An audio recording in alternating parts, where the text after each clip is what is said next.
Della Mercer is 51 years old. For 9 years, she has cleaned rooms 402 through 418 on the oncology floor. Twice a day, every room.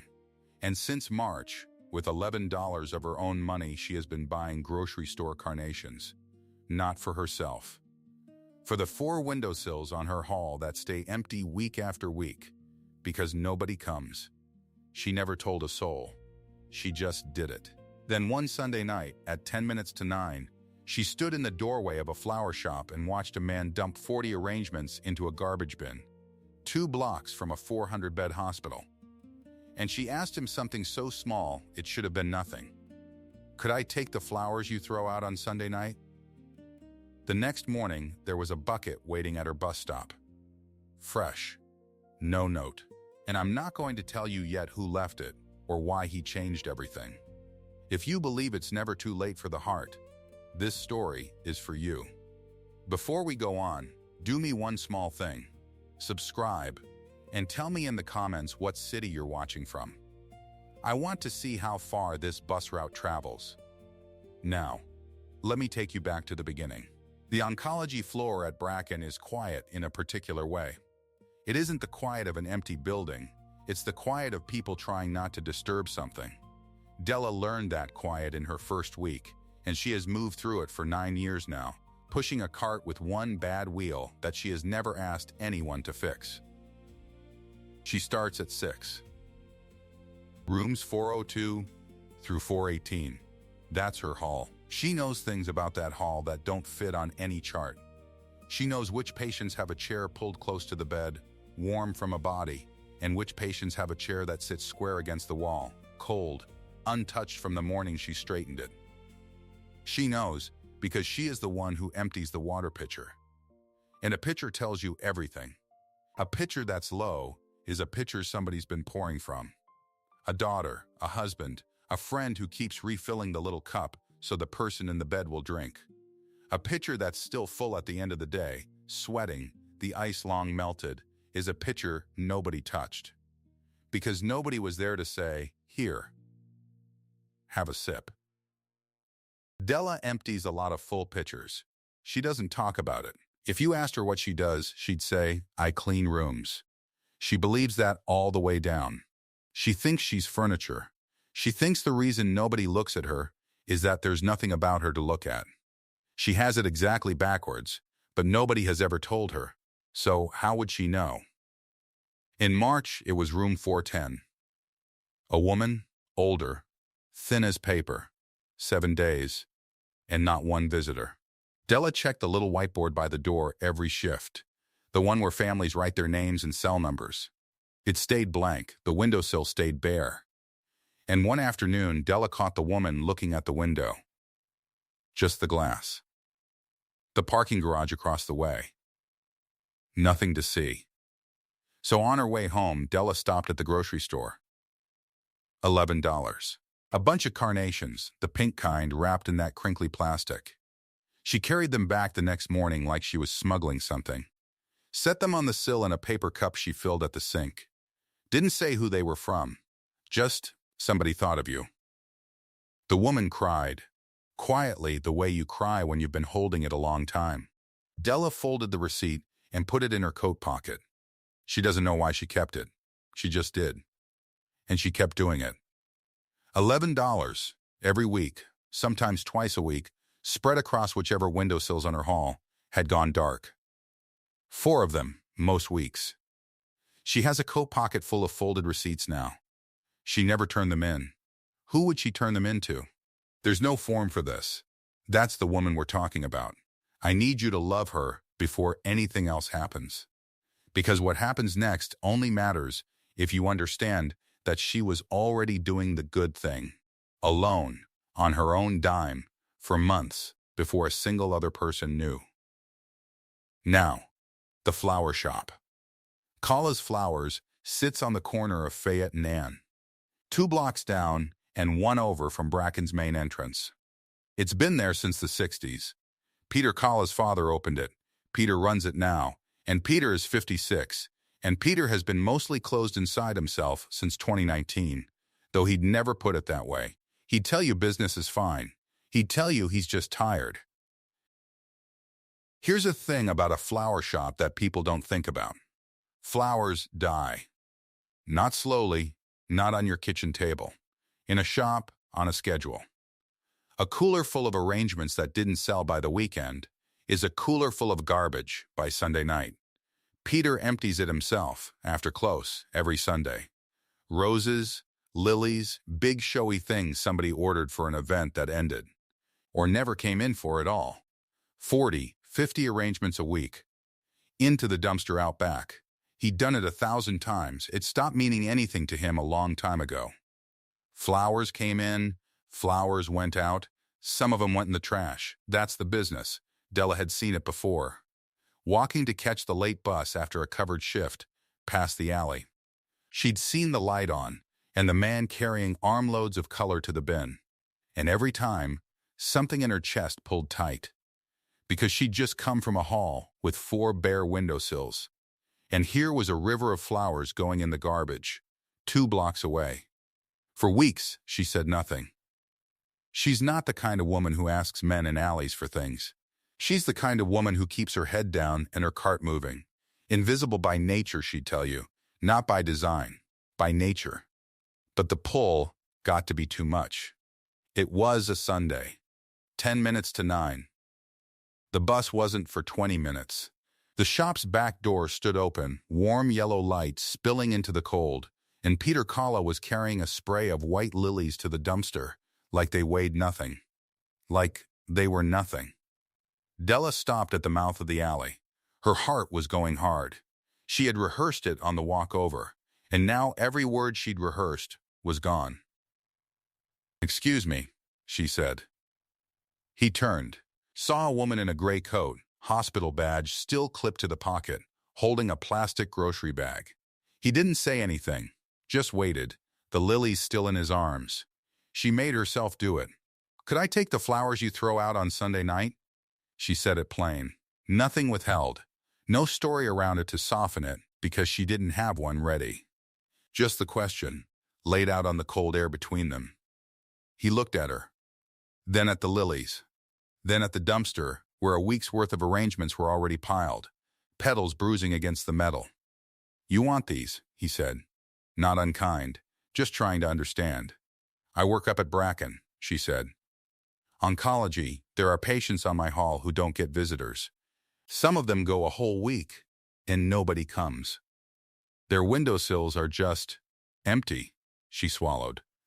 "I've been buying flowers for them. From the giant. It's $11. It's fine. But then I walk past here and I see all this going in the garbage. And I thought maybe. If you're only throwing them away." Peter Colla stood very still. You have to understand what she couldn't see on his face. She was braced for no. She was braced for "What are you? Some kind of scavenger? Get out of my alley." She had lived a whole life where small requests got small, cold answers, and she had already decided that when he said no, she would say sorry to bother you and walk to the bus and never come this way again. But he wasn't thinking any of the things she feared. He was thinking about a window on the 4th floor. He didn't say that. Not then. What he said was which floor. 4, she said. West wing. Something moved behind his eyes and shut again. "Wait here," he said, and set the lilies down on an upturned crate and went back inside. She waited, not sure if she'd been dismissed or asked to stay. Through the open door, she could see into the back of the shop. A workbench scattered with stem ends and green wire. A radio playing low. And on the back wall, above the bench, a small framed photograph.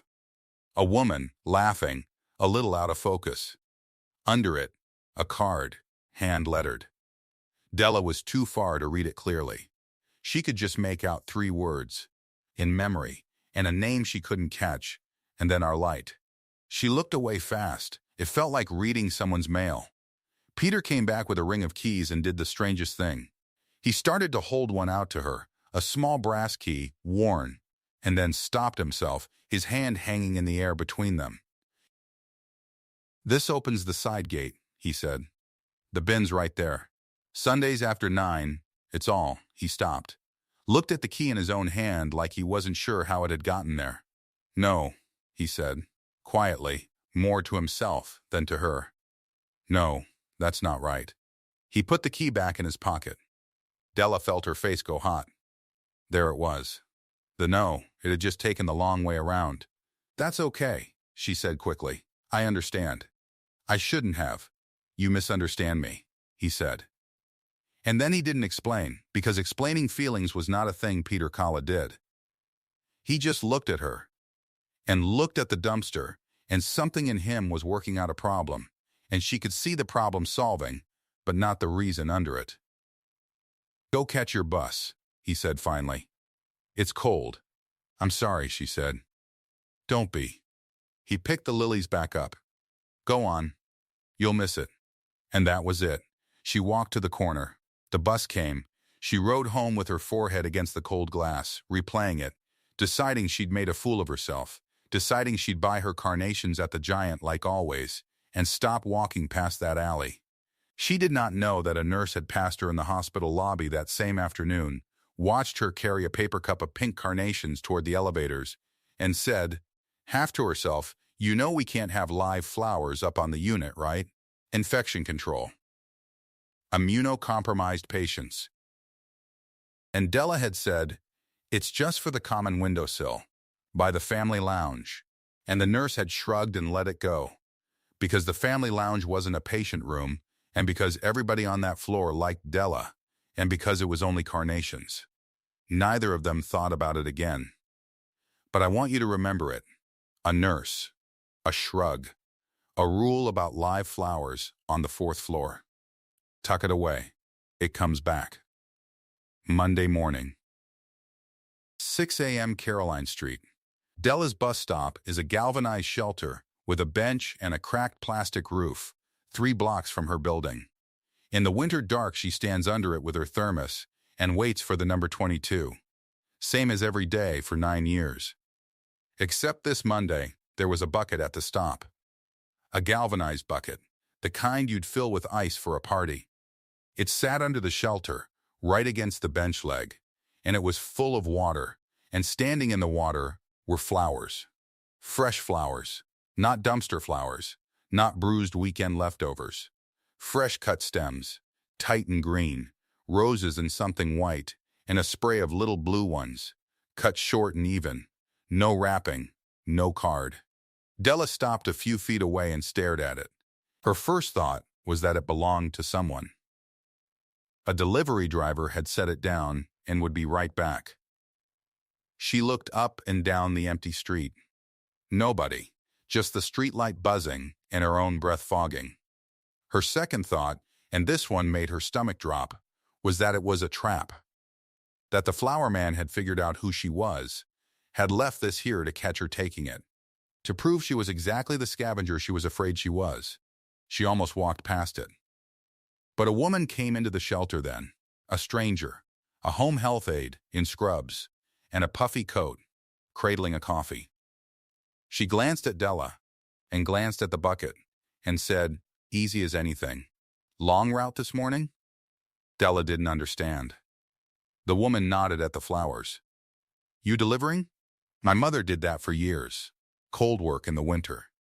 And Della felt something turn over inside her that she didn't have a word for. Because the woman thought she was staff. A courier, somebody with a job to do and flowers to carry.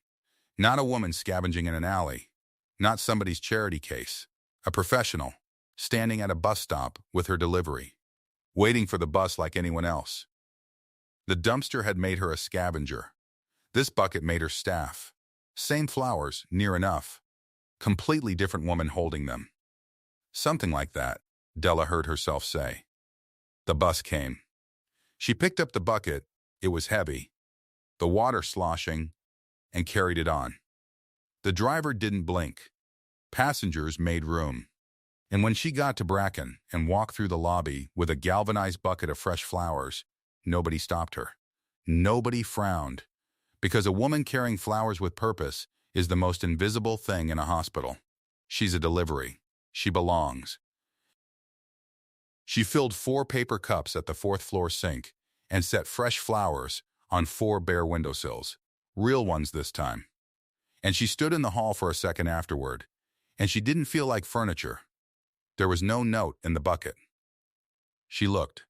She turned it upside down and shook it. Nothing, just wet metal and a maker's stamp on the bottom she didn't recognize. She knew who it was. Of course she knew. What she didn't know was why he wouldn't sign it. Here is how their whole correspondence worked for weeks, and I want you to sit with how strange and tender it is. He never spoke to her again in that time. Not once. He left a bucket at the Caroline Street shelter every Monday before dawn. Fresh stems, no name. And she couldn't leave money. She'd tried. She'd tucked a 5 under the bucket the first week and found it Monday still there, soaked through. So she stopped. She did the only thing she could think of to answer him. She washed the bucket. Every Monday, after her shift, she took the empty bucket home. She scrubbed it out with dish soap until the galvanized metal shone. And before dawn the next morning, she walked a long way to her stop, 4 extra blocks, past Colla's flowers. And she left the clean bucket folded. She couldn't fold metal, but she'd fold the drying towel over the rim, just so, a signal, on the back step of the shop. Where he'd find it when he opened. A clean bucket. That was her whole letter. Thank you. I got them. They mattered. Here's your bucket back, and look how I cared for it. He never mentioned it. But the next Monday, there'd be a fresh one at the stop. So she knew he understood. That was the 2nd week. By the 3rd, something changed about the flowers themselves, and it took Della 2 more Mondays to realize what. The stems were getting shorter. The first bucket, the stems had been ordinary length, cut for a table or a vase, tall, but each week they came a little shorter, a little more even, until she understood one gray morning on the bus, with the bucket wedged between her feet, he was cutting them to clear a windowsill, short enough to stand in a paper cup on a narrow ledge and not tip, not block the light, not lean against the cold glass. Bus window height. Almost exactly. He'd been thinking about her ledges. He'd been picturing the exact windowsills of a hall he'd never seen, and cutting his flowers to fit them. A man who would not say a single word to her was, every Sunday night, standing at his workbench, measuring stems against a window he'd only ever imagined. She started to look forward to Mondays in a way that frightened her a little.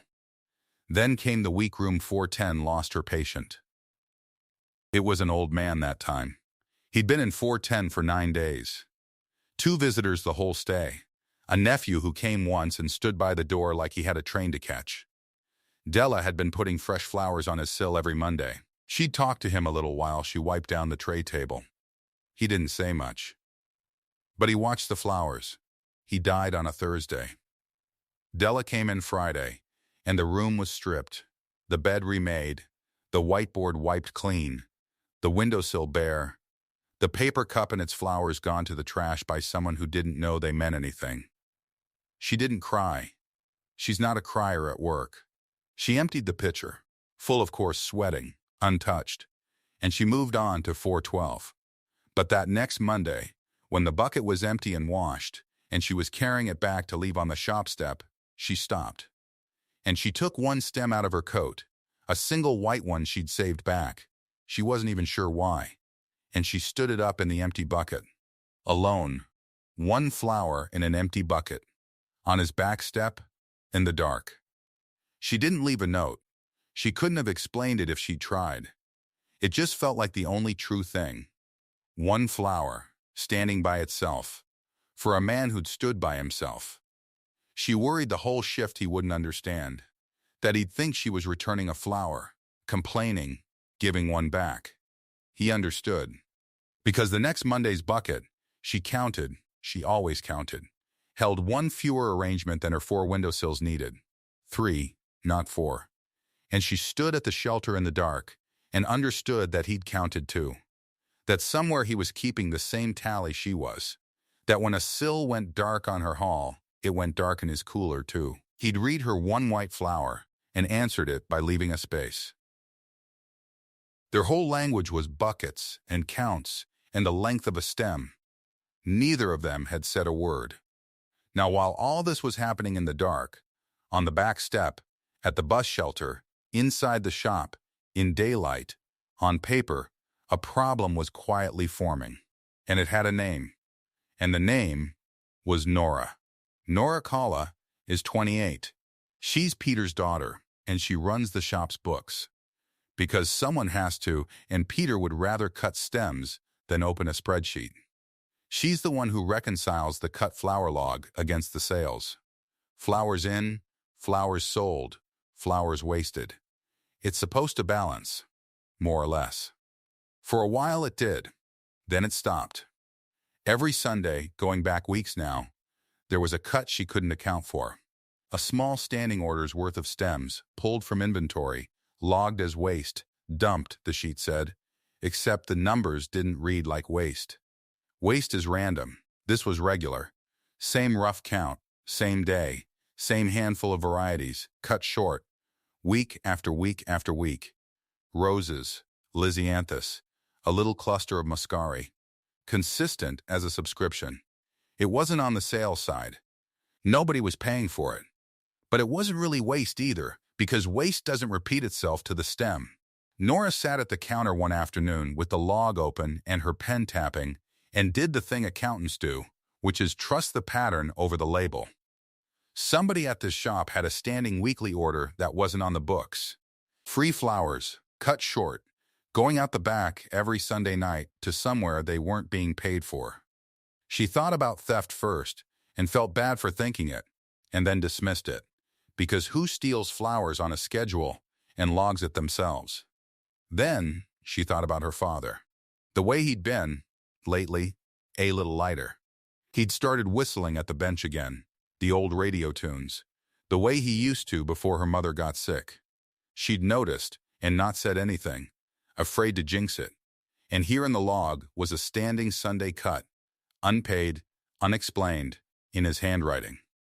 She looked up from the book toward the back of the shop, where her father was working, and where above his head, on the wall, her mother laughed out of a photograph under a card that read, "In memory, Ruth our light."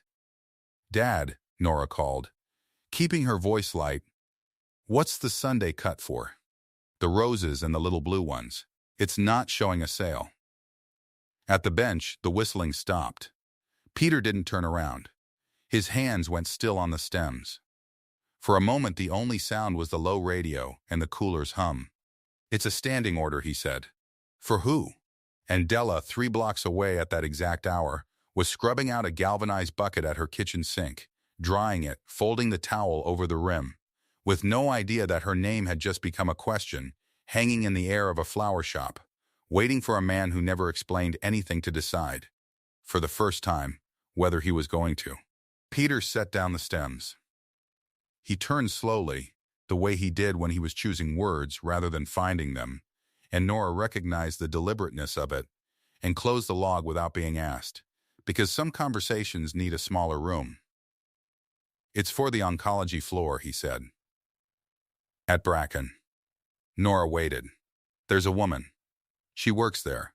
Cleaning," she asked me, a few months back, if she could take what we threw out Sunday nights. He said it plainly, the same way he would have told her about a new supplier. I said yes. And then I said more than yes. More than yes. I started cutting fresh. Nora was quiet for a moment. Outside, a delivery truck rumbled past, and the cooler cycled up. And the little bell on the front door did not ring because no one came in. "She's a nurse?" Nora asked. "She's the cleaner." Something shifted in Nora's face. Not surprise exactly. More like recognition. The small click of a thing settling into the shape it was always going to be. She looked down at the closed log. "Dad, you built a delivery route so a woman wouldn't have to carry garbage into a hospital." She said it evenly, factually, like she was reading it back from the ledger. "That's the most you've done since Mom." Peter picked up the stems again. His hands moved, but not quickly. Don't make it more than it is. I'm not making it anything, Nora said. I'm reading what's in the log. He didn't answer. The radio played something with a piano in it, something neither of them named. Nora sat with her hands flat on the closed book for another moment, and then she got up and made them both coffee without asking if he wanted any, because that too was a language they had always had. What Nora understood, and did not say further, was this: her father was a man who hid tenderness inside logistics. He would not call it care. He would call it a standing order. He would call it a route, a cut schedule, a question of not wasting good stems. If you asked him why he drove the truck by Caroline Street at 5:10 on Monday mornings, he would tell you it was on the way. He would be technically correct and entirely wrong, and he would know it and say it anyway, because the other version required a vocabulary he'd been putting down, piece by piece, since the November 2 years ago, when they'd moved Ruth's things out of the bedroom. Nora brought him his coffee and set it on the bench near his left hand, away from the stems, the way he liked. And she did not say another word about the log, but the following week, she watched him. Sunday night, the ritual. He worked later than he needed to, later than the close. She stayed too, on the pretense of invoices, and watched him through the glass of the interior window. Watched him select. He was not pulling the week's discards. He was cutting from the new stock, the Tuesday delivery, things that still had 5 days of life in them. Cream spray roses. Veronica. The little purple spikes that lasted. He chose them the way she'd watched him choose things for her mother's arrangements, with the same small, precise attention. He wrapped them in brown paper, no ribbon, nothing that would read as gift. Then he set them in the galvanized bucket that was waiting on the back step, already washed and folded open, left there by a woman who had risen before dawn to return it. Nora watched him carry the bucket to his truck. She watched him drive away at 8:53 on a Sunday night, in the direction of Caroline Street. She finished her coffee. She closed the invoices. She turned off the counter light, and before she went out through the back, she stood for a moment under her mother's photograph, under the card that read in memory, "Ruth, our light," and she thought about the 11 days. Everyone who had been close to her mother counted days the way you count the last of something, the last good afternoon, the last cup of tea she finished, the last time she laughed at the radio. 11 days on the oncology floor, room 410, the window that faced the street. Nora had not been back to that floor since. She thought about a woman who was in every room on that hall, twice a day, every day, for 9 years. A woman who knew which window was 410, and which patient's water pitchers came back to her cart still full. A woman who had been filling those rooms with $11 carnations out of her own coat pocket money since March, without telling anyone, without being asked. She turned off the back light. Outside, the night was cool, and the street was empty, and somewhere 3 blocks north, at a bus shelter on Caroline Street, a galvanized bucket was sitting on the curb with 5 days of life still in it. The card came on a Monday in June. Della had washed the bucket the way she always did, rinsed it at the utility sink before her shift, turned it upside down to dry, carried it back to Caroline Street folded flat under her arm. But this Monday, she did something new. She took an index card from her coat pocket. She had written on it the night before, at her kitchen table, in the small, careful hand she used for the labels on her cleaning cart. 4 room numbers, and 1 line under them. 402 and 414 this week. Thank you. She folded the card once and tucked it into the seam of the bucket, where a person emptying the bucket would find it and a person walking past would not. Then she set the bucket on the shop's back step, in the gray before dawn, and she left. She did not know if he would read it as she meant it. She lay awake that night, wondering if she had crossed a line. For months, the whole thing had been silent. A bucket, a count, a stem returned. She had told herself the silence was safe. The silence meant no one owed anyone anything. But she was tired of being careful. She wanted him to know she wasn't asking for charity. She was reporting. She knew those rooms. She knew which windowsills were bare and which were crowded with cards from grandchildren. She was the only one who knew, because she was the one who went in twice a day and came out again, and nobody ever looked up when she did. So she handed him her map.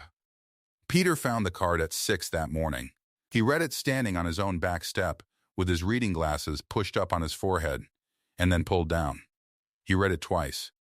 Then he went inside, and he did not cut flowers by guess anymore. He cut to the card. That week he made 2 arrangements. Not 40 by feel. 2. 1 for 402. 1 for 414. He cut the stems short, the way he'd learned to, so they'd clear the ledge of a bus window without bending. He wrapped them in brown paper. And when he set them in the bucket on Sunday night, he understood, for the first time in his life, exactly where each flower was going, and exactly who would be alone in the room it went to. It changed something in him. He would have said it was efficiency. He would have told his daughter it was just good sense, matching supply to need, no waste. That was how he talked. He hid the soft thing inside the practical thing. He always had. But he started coming into the shop earlier on Mondays. He started humming. Nora noticed. Nora had been running the books for 3 years, since her mother died and her father stopped doing anything that wasn't strictly required. She knew the shape of his weeks. She knew the cut flower log the way she knew her own signature. And for months now, there had been a standing entry that didn't match a single invoice. She found it again in July. A block of stems cut every Monday. Never billed. Never boxed for delivery. Just gone. She waited until the shop was closed and the counter light was low. "Dad," she said, "who's the standing order for?" Peter was sweeping. He didn't stop. "A nurse," he said. "A nurse. At the hospital. She takes flowers up for patients who don't get any." Nora watched him sweep the same square of floor twice. "And we're just giving them away. They'd go in the dumpster otherwise." He leaned the broom in the corner. "You know how many we throw out." She let it go that night. But it stayed in her. A nurse.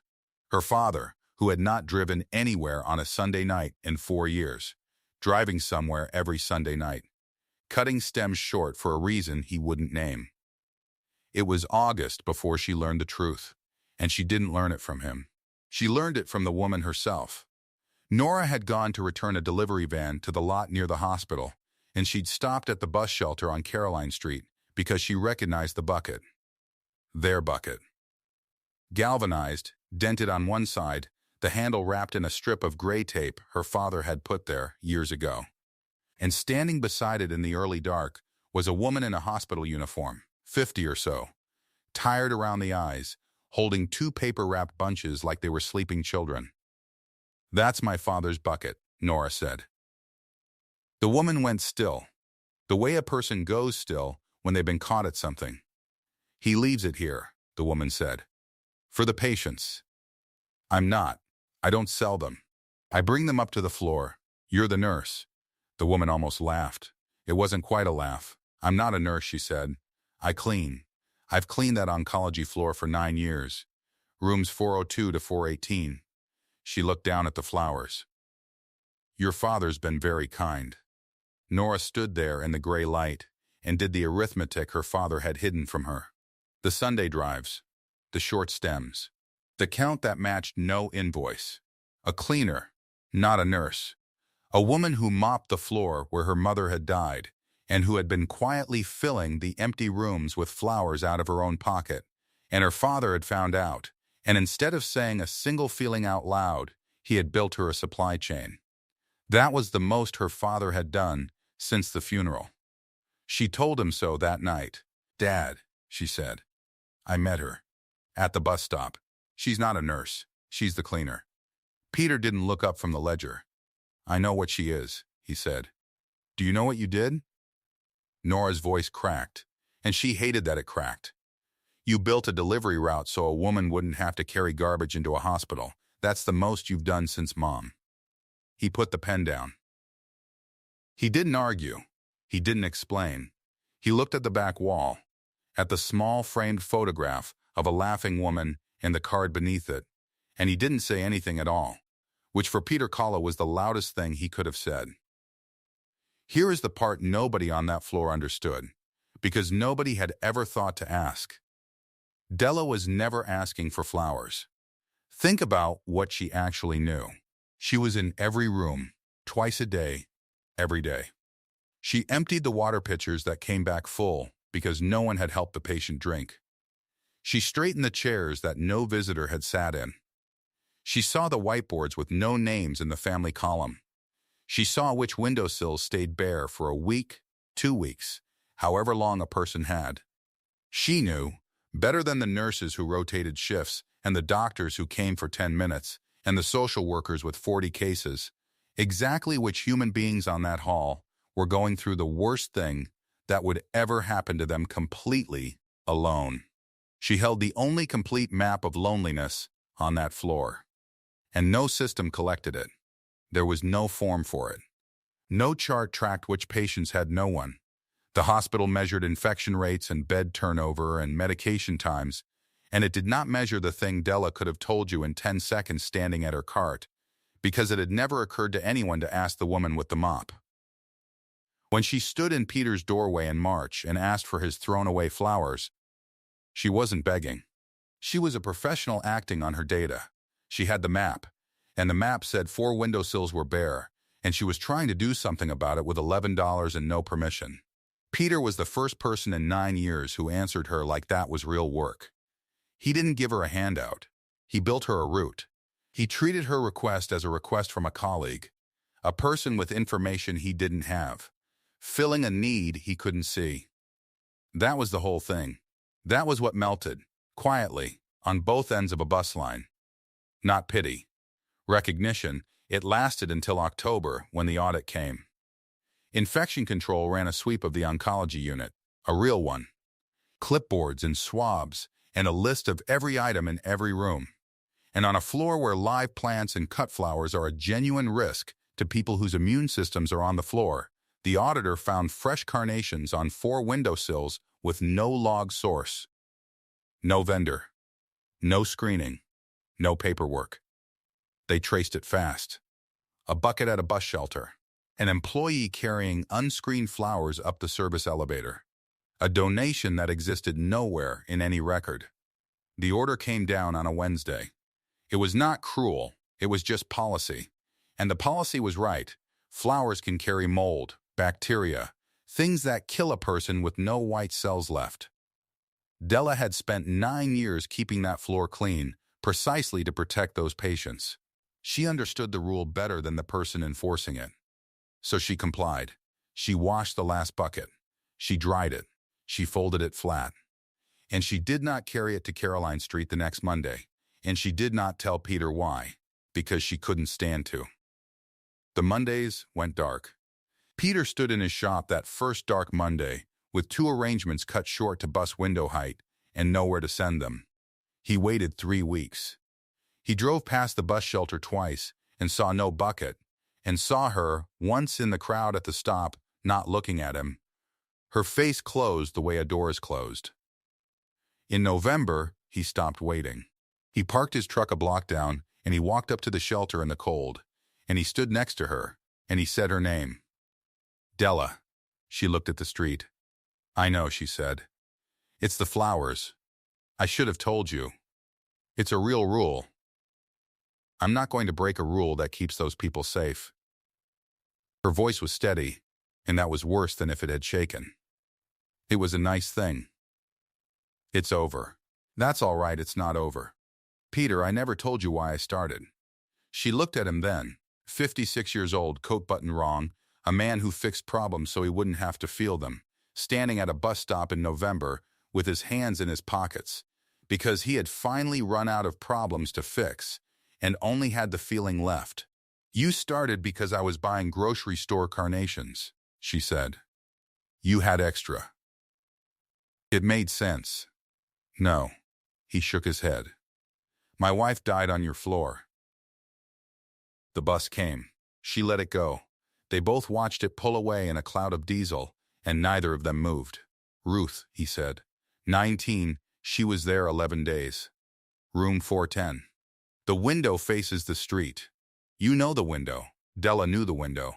She had put carnations on that sill in a paper cup in March for a thin woman who cried when she saw them and had no one for 7 days. She had not known. How could she have known? It was 6 years gone and 1,000 patients ago, and the room got a new person every week, but the window was the same window. I sat in that room for 11 days, Peter said, and I couldn't do anything. I own a flower shop. I've filled every wedding and every funeral in this neighborhood for 30 years, and I sat next to my wife dying, and I couldn't do one single thing that mattered. I brought her flowers, and a nurse took them away because of the same rule. The exact same rule. He wasn't crying. His voice just got very flat and very careful.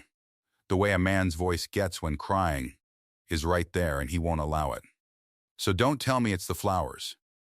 I didn't start the bucket for the patients. Peter, I started it because you were doing the thing I couldn't do in that room. You were the one going in. Every day. To the people with nobody. You were doing it, and I couldn't. And the only way I could help was to hand you flowers at a bus stop before the sun came up. He finally looked at her full on. That's not charity. That's the only useful thing I've done since she died. So no, it's not over. We just have to do it right. Della stood at the bus stop with her hands full of nothing and understood that the ghost between them was not a rival. It was a permission. He had loved a woman on her floor, and he had lost her there, and he had spent 6 years unable to say it, and now he had said it to the one person alive who mopped that window every day. The next bus came. This time they both got on. Doing it right took a nurse manager named Denise Okafor. Okafor had run the oncology unit for 11 years, and she was the one who'd flagged the flowers in the first place, because that was her job, and she did it.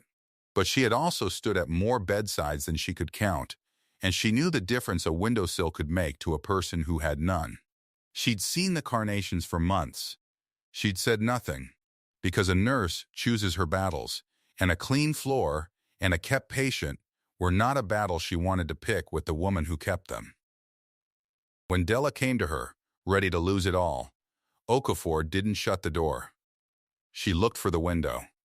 The rule's not the enemy, she told Della in the break room, 2 cups of bad coffee between them. The rule is right. What's wrong is that there's no lawful way to do the good thing. So we build one. And she did.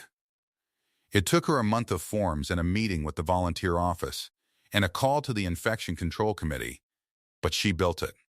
Fresh flowers screened and approved for the common areas, the family lounges, the corridors, the spaces outside the sterile rooms, where a person waiting for the worst news of their life could still see something alive.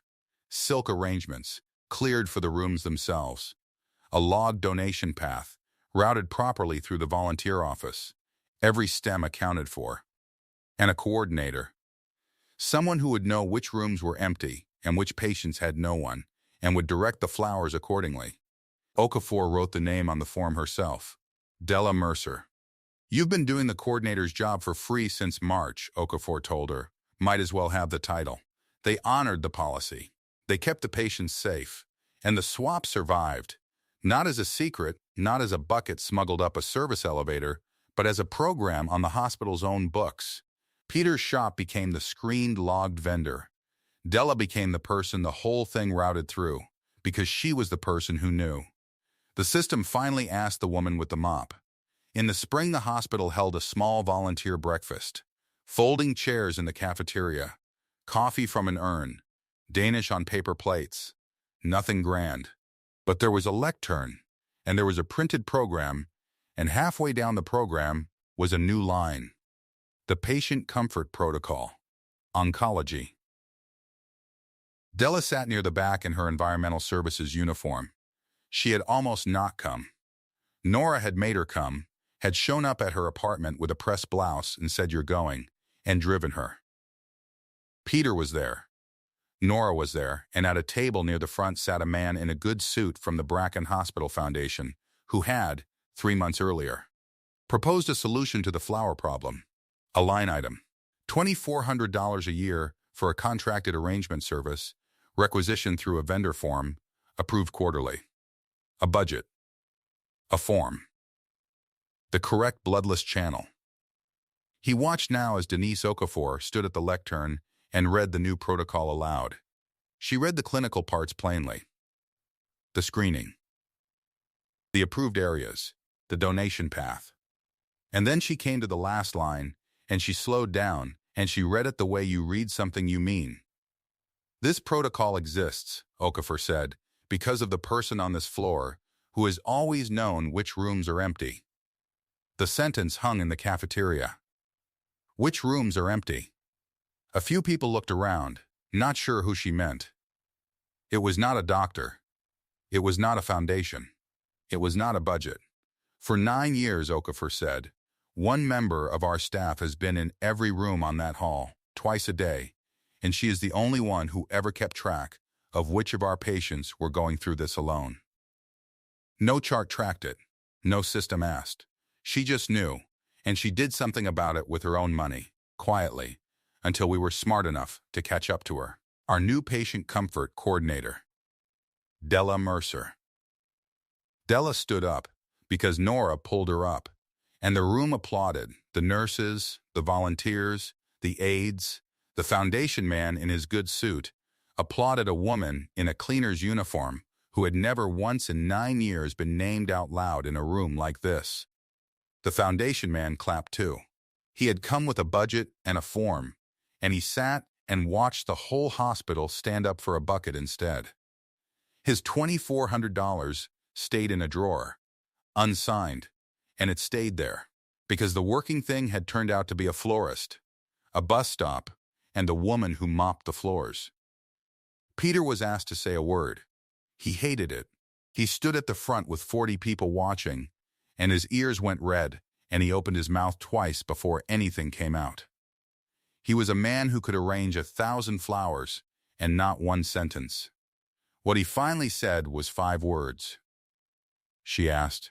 I moved it. Then he sat down. And it was, everyone agreed later, the best speech at the breakfast. Because it was the only true one. That afternoon, Nora sat at the shop counter and opened the ledger. She entered the weekly donation properly for the first time. A real standing line, screened and logged and legal. She wrote the account name in her neat bookkeeper's hand. R. Colla standing. Her father was sweeping. He stopped when he saw what she'd written. Neither of them said her mother's name. They didn't have to. The photograph on the back wall said it, and the card beneath it said it, in memory, Ruth, our light, and the ledger said it now too. A standing order in a dead woman's name. Flowers going every week to the floor where she'd spent her 11 days. Peter went back to sweeping. Nora closed the book. That was the whole conversation, and it was enough. There was one more thing Peter had to move, and it wasn't flowers. He waited until a Thursday. He caught Della at the bus shelter, where he now caught her most mornings, because his shop and her floor turned out to be on the same first stretch of the same route, and he'd taken to driving it with her before he opened. Stay for dinner Thursday, he said. Della looked at him. 51 years old, a widow's word she'd never used because she'd never been married, a woman who had spent 9 years being invisible on purpose so nobody could take anything from her. I'm bad at dinners, she said. So am I. And they were. The first dinner was a small disaster of overcooked chicken and long silences, and Peter dropping a serving spoon, and Della laughing at the wrong moment, and then both of them laughing, the way 2 people laugh when they are 50-something and rusted shut, and something has just pried them open. It was not smooth. Neither of them was smooth. But she stayed to the end of it, and he walked her to the corner, and neither of them called it anything, because naming it wasn't the point. Showing up was the point. They both knew how to show up. It was the one thing they'd both always known how to do. The following spring, on a Monday, At 6 in the morning, there was a bucket at the bus shelter on Caroline Street. Galvanized, dented on one side. The handle still wrapped in a strip of gray tape. But the person standing beside it now was not standing there to leave it and slip away before dawn. The person standing beside it was holding it. Waiting for the bus. Stems cut short, the way they were always cut now, to clear a bus window's ledge. Della Mercer, patient comfort coordinator, oncology, in her uniform, with a bucket of screened and logged and perfectly legal flowers, riding them up to a floor where she would put them in the common rooms and direct the silk ones to the sills that were bare. Peter's truck idled at the curb. He drove the first stretch with her most mornings now, not because she needed the ride, because they'd found that the first 10 minutes of the day were better spent together than apart, and at their age you don't waste the mornings you're given. Somewhere in a foundation office, a form for $2,400 sat unsigned in a drawer, and it would stay there, because the hospital had learned the thing it hadn't known how to measure, that a budget buys you a service. But a person who is in every room, twice a day, for 9 years, she knows which windows face the street, and which pictures come back full, and which rooms are empty, and no line item will ever tell you that. Only she can. Ruth's window was room 410. On Della's hall it was never bare anymore. There were flowers on that sill every week, cut to window height, put there by the woman who cleaned it, and paid for by the man who'd lost his wife in it, and neither of them ever said it was a grave. Because it wasn't. It was a window. It faced the street. And in the mornings the light came through it and fell on something alive. The cleaner who takes her problem to the foundation gets a form and a quarterly review. The cleaner who asks a florist for his garbage gets a courier's dignity, a program in her name, and a man who learned her whole hall by heart because he couldn't bear to lose one more window on it. It's never too late for the heart. Not at 51. Not at 56. Not on the worst floor of a 400-bed hospital, where a woman with a mop and a man with a bucket built, out of thrown-away flowers, the one thing the whole system forgot to build. If this story reached you, do me a small favor. Comment the city you're watching from. I want to see how far this bus route really travels. The bucket was galvanized, the same one.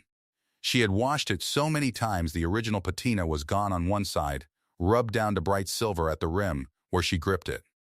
She set it on the curb the way she always had, square to the shelter post, and stood with her hands in her coat pockets and watched the sky go from charcoal to pale gray over the row houses on the east side of Caroline. April 6:03. The empty shelter smelled of rain that had dried overnight, the specific cold metal smell of a city morning before it warms enough to be anything else. The stems Peter had cut were wrapped in brown paper, loosely, the way you'd wrap something you trusted the recipient to know how to handle. Tulips this week, half open. 3 ranunculus in a color she didn't have a name for. Not orange, not peach. Something that didn't simplify. She heard the truck before she saw it, the low idle of it around the corner, the way the engine had a slight catch on cold mornings that Peter said he'd been meaning to have looked at for 2 years. He pulled up to the curb and did not turn it off. That was the arrangement. She picked up the bucket and opened the passenger door and set it on the floor between her feet, and he pulled back into the street without either of them saying good morning, because it was 6 in the morning and neither of them required that of the other, which was its own kind of language. 3 blocks. Then 4. The hospital's service entrance was at 6.5 blocks, and she got out there. And he continued on to the shop. On the morning she worked 6 to 2, he was already open by the time her shift ended, and if she stopped in on her way to the bus he had coffee made. Not because he'd tracked her schedule. She'd told him once, the way you mention a thing, and he remembered the way he remembered which rooms had east-facing windows, which she'd told him once too, which was also not a small thing. The stems were cut to window height. They always were now. She didn't have to ask. She lifted the bucket out of the truck and shut the door with her hip, and he didn't watch her go, which she had come to understand was its own form of respect, that he trusted her to belong there, on that floor, in those rooms, the way she'd always belonged. Before anyone said so out loud,